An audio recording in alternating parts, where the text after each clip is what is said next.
Good morning, students. Today we are going to revise chapter 11, the earliest societies. Earliest societies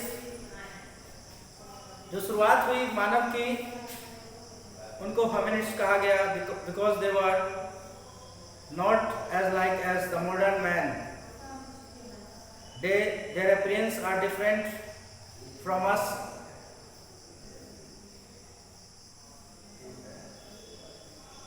They were not human beings but quite similar to them in many ways. बहुत तरीके से similar थे man के, है ना? But the physical appearance of this hominid are ape-like creature. Ape की तरह इनका structure था. Physical appearance जो था कैसा था? Ape की तरह था. They could not stand. They use their hands to walk along with their legs. अपने पैरों के साथ साथ हाथों का भी इस्तेमाल चलने के लिए करते थे, like an ape. एप की तरह जो है हाथ और पैर दोनों से चलते थे. फिर धीरे धीरे जो है चेंजिंग आया और वह जो है सीधा खड़ा होना उन्होंने सीखा. ठीक है, सीधा खड़ा होना सीखा और फिर चलना सीखा और अपने हाथों का इस्तेमाल चीज़ों को पकड़ने के लिए, उठाने के लिए किया.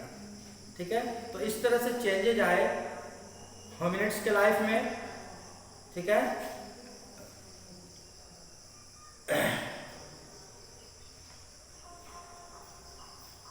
the size of brain gradually increased and man learned to understand and adapt himself to his surroundings. अपने आसपास धीरे धीरे जब चेंजिंग आई, अपने आसपास की चीज़ों को उन्होंने समझना शुरू किया, जानना शुरू किया. ठीक है, in terms of social arrangement also the man evolved gradually from hunter gatherer to farmer herders.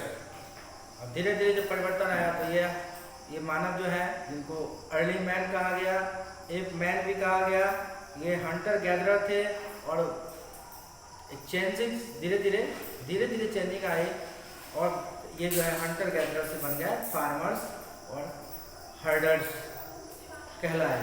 ठीक है, काफ़ी समय लगा, है ना, काफ़ी समय लगा इसमें. हमने बता दिया कि हंटर गैदरर से बन गया फार्मर्स हर्डर्स, तो ये बोलने में तो 2 सेकंड लगा, लेकिन इस चीज परिवर्तन आने में काफ़ी साल लग गए. ठीक है,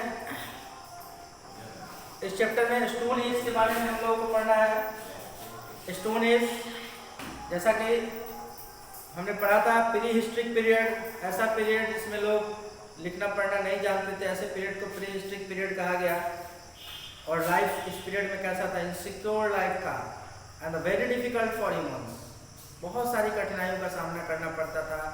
they had not yet learn to grow grains and vegetables and they wander. अभी फसल उगाने की तो बात ही नहीं है यहाँ पे. उस समय में फसल उगाना तो जानते हैं, बाद में फार्मर्स बढ़े.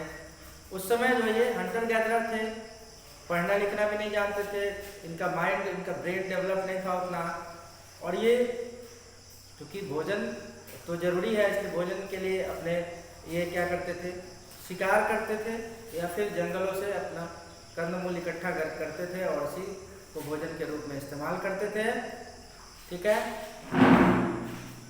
स्टोन एज जिसमें इन्होंने स्टोन का इस्तेमाल करना शुरू किया, है ना, जिसके फलस्वरूप पिछले क्लासेस में पढ़ा होगा आपने कैसे एक्सीडेंटली फायर का आविष्कार हुआ.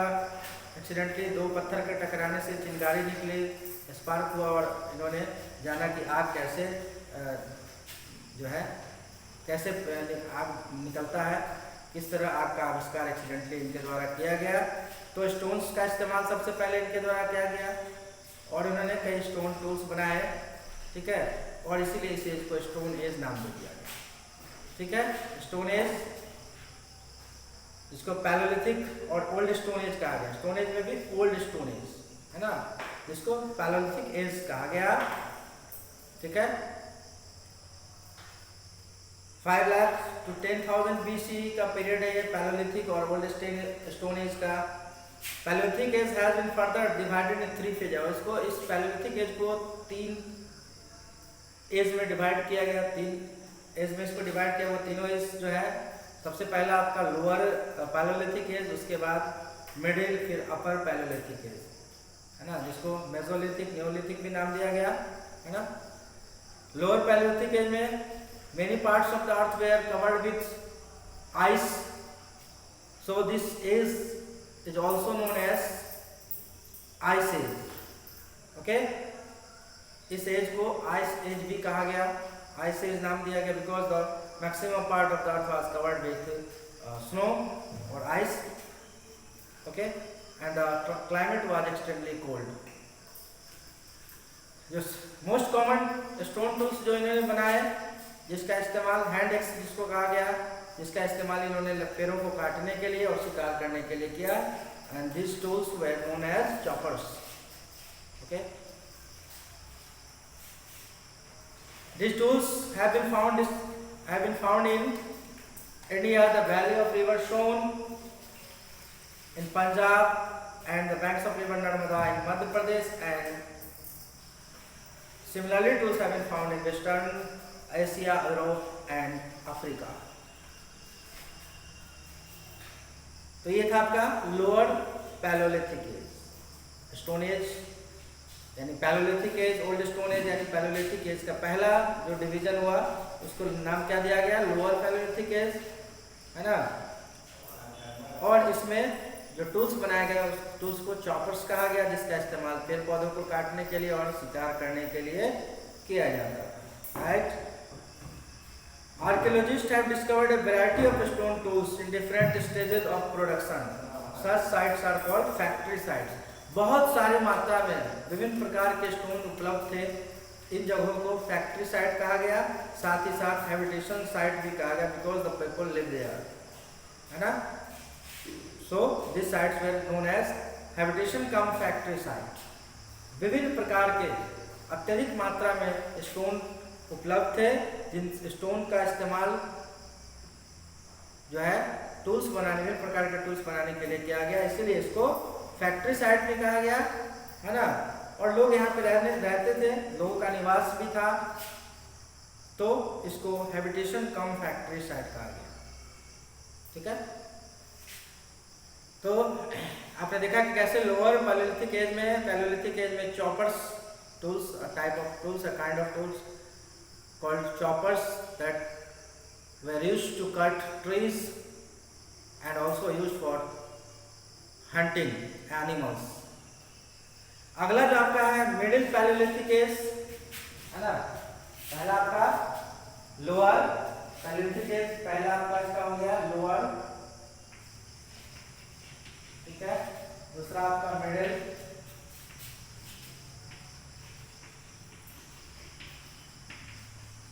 लोअर पैलोलिथिक एज, उसके बाद मिडिल पैलोलिथिक एज,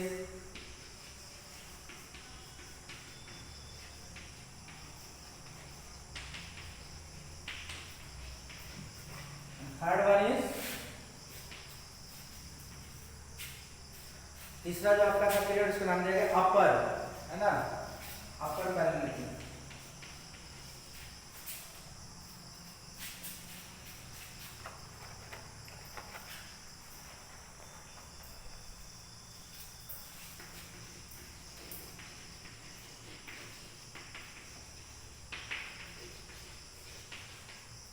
जैसे जैसे टूल्स का डेवलपमेंट होता गया, स्टोन टूल्स का, है ना, उसको अलग अलग पीरियड में रखा गया, लोअर फिर डेवलपमेंट हुआ, मिडिल, फिर से और भी बेहतर हुआ तो उसको अपर पैलोलिथिक एज कहा गया, right. The principal tools of this age were the various type of scrapers and borers. Middle Palaeolithic age में जो टूल्स हुए स्क्रैपर्स, बोर्डर्स कहा गया, made of stone flakes. These tools were sharp. The climate was still cold, but not as severe as before. पहले तो lower palaeolithic age में क्या था कि पूरा बर्फ से ढका हुआ होगा, एक्सट्रीम क्लाइमेट था, extreme cold climate. Middle Palaeolithic age में भी क्लाइमेट जो है कोल्ड था, है ना, but compare to lower palaeolithic age यह जो है कम हुआ कुछ, ठीक है। यानी जो क्लाइमेट जो एक्सट्रीम कोल्ड था, कोल्ड तो इस एज में भी था, but not as severe as before, है ना।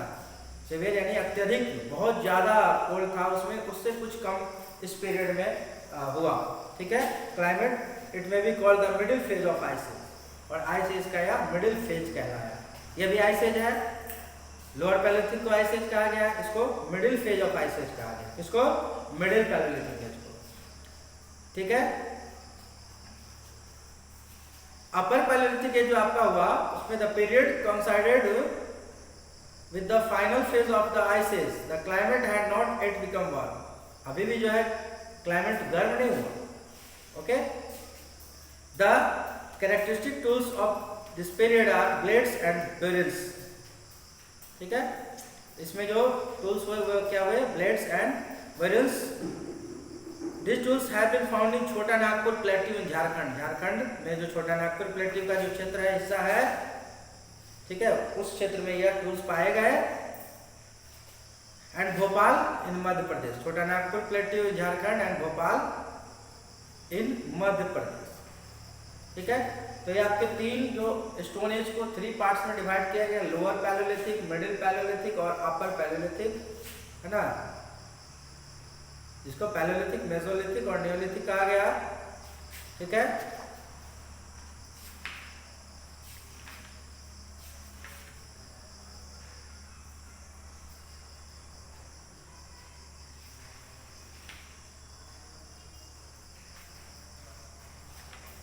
आगे हम लोग पढ़ेंगे मेसोलिथिक के बारे में। ये तो आपका था अपर, लोअर पैलेयोलिथिक, मिडिल पैलेयोलिथिक और अपर पैलेयोलिथिक एज। हम लोग आगे के चैप्टर्स में जो है हम लोगों ने पढ़ा था, उसको फिर आगे देखेंगे, ठीक है। तो ये 3 एज के बारे में हम लोग आपको पता है, लोअर, मिडिल और अपर पैलेयोलिथिक एज, जो कि ओल्ड स्टोन एज का पार्ट है, ठीक है। ओल्ड स्टोन एज जिसको पूर्व पाषाण युग कहा गया, ठीक है। उसके बाद हम लोग फिर आगे देखेंगे।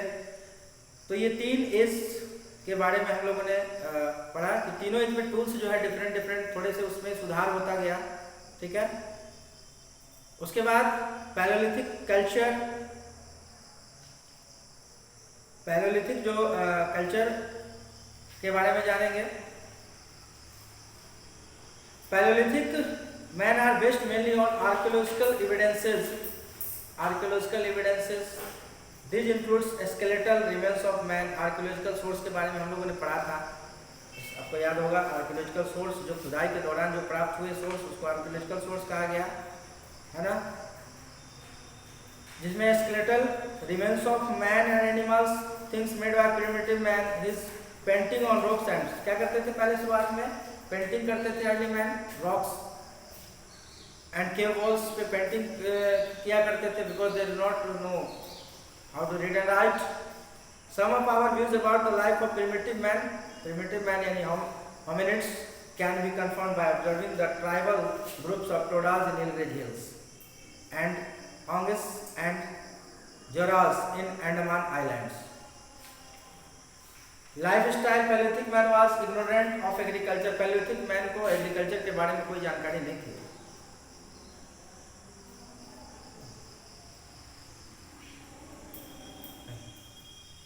Paleolithic man was ignorant of agriculture. He led a savage life. Savage life मतलब जंगली जीवन जीते थे, है ना। Using stone weapons, स्टोन से बने हुए weapons यानी हथियार का इस्तेमाल करते थे शिकार करने के लिए, ठीक है। Hunting animals, gathered edible plants, खाने के लिए जो है जंगलों से अपने भोजन की व्यवस्था करते थे। To protect himself from adverse climate, he covered his body with leaves. क्या पहनते थे शुरुआत में, पेड़ के पत्ते या छाल, barks of trees, okay. Also they use skins of animals to protect their body, to cover their body. The people of this age suffered from one great limitations, since they had to depend on stones for tools and weapons. एकमात्र उनका था stone tools, जिसका इस्तेमाल वो करते थे शिकार करने के लिए, अपनी रक्षा करने के लिए, है ना। एकमात्र टूल्स स्टोन टूल्स, ठीक है। They had to settle down near hilly areas, they preferred to settle down in the hilly river valleys. फिर धीरे धीरे उन्होंने नदी घाटियों के किनारे या नदियों के किनारे बसना शुरू किया, अपने अपने लाइफ को सेटल करना स्टार्ट किया, है ना। In India chipped stone made of hard rock called quartzites have been discovered in various places. Hence the Paleolithic man in India were also known as quartzite men. एक जगह से दूसरी जगह घूमना भोजन की तलाश में, एक जगह से दूसरी जगह घूमते रहते थे, हंटर गैदरर इसीलिए कहलाए ये, ठीक है। In search of food, they move from one place to another in search of food and shelter. When he ate up all the seasonal edible plants and fruits, he would move elsewhere till the tree. अब जो वहाँ उनके आसपास जो भी चीज़ें थी खाने वाली, जब उन्होंने उन सारी चीज़ों को, जो भी सीजनल एडिबल प्लांट्स थे, फ्रूट्स थे, उनको खाने में इस्तेमाल किया, he would move elsewhere till the trees were laden. फिर दूसरे जगह पर चले गए, इसीलिए इनको वॉन्डरर भी कहा गया, है ना। ये इधर से उधर भटकते रहते थे ये अपने भोजन और शेल्टर की तलाश में। The animals he hunted also moved to different places, so he to another habitat, changing the animals. When the nearest source of water dried up, the Paleolithic man had to move in search of water too. अब जहाँ पानी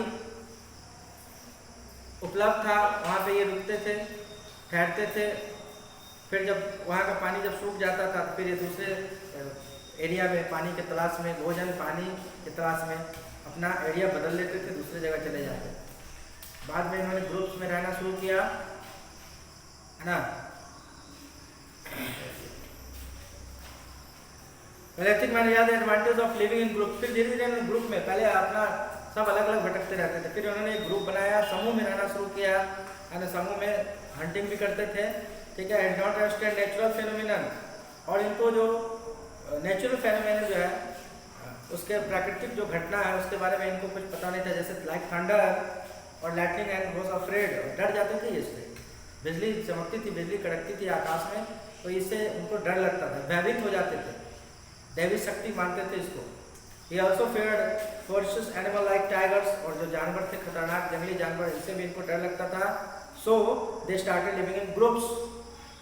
These groups are not very large, बहुत बड़ा group नहीं होता था, but the members of the group supported, एक दूसरे की मदद जरूर करते थे। जो भी मेंबर्स होते थे ग्रुप में एक दूसरे की मदद करते थे। However, within the group there were families, everyone was equal and shared work. सब अपने अपने काम एक परिवार की तरह रहने लगे और अपने अपने काम उन्होंने बांट लिए। Paleolithic man life was full of danger, बहुत ही खतरे से भरा हुआ जीवन था Paleolithic man का। His lifespan was no more than 20 to 25 years. 20 से 25 साल ही इनका लाइफ होता था, है ना। इनका जो जीवन होता था 20 से 25 वर्षों का ही होता था। ध्यान देना है, 20 to 25 years, okay. Custom and beliefs, not much is known about the customs, रीति रिवाजों के बारे में इन्हें कुछ पता नहीं था, ठीक है। There is not much data available which could point to their religious beliefs. जो हिस्टोरियंस या आर्कोलॉजिस्ट है उनको ज़्यादा डेटा प्राप्त नहीं हुआ जो उनके रिलीजन्स के बारे में आपको बता सके, ठीक है। Perhaps they worship them forces of nature, है ना। प्रकृति की पूजा करते थे, प्राकृतिक शक्ति की पूजा करते थे ये वो, ठीक है। Because they were afraid from this forces of nature, ठीक है। चलिए आज हम लोग अपने क्लास को यहीं पे समाप्त करते हैं। हम लोग फिर अगले क्लास में कुछ और इम्पोर्टेंट चीज़ है, जैसे डिस्कवरी ऑफ फायर, भीमबेटका के बारे में पढ़ेंगे, ठीक है। अगले क्लास में इसको हम लोग देखेंगे। चलिए आज के लिए हम लोग यहीं पे समाप्त करते हैं। Thank you.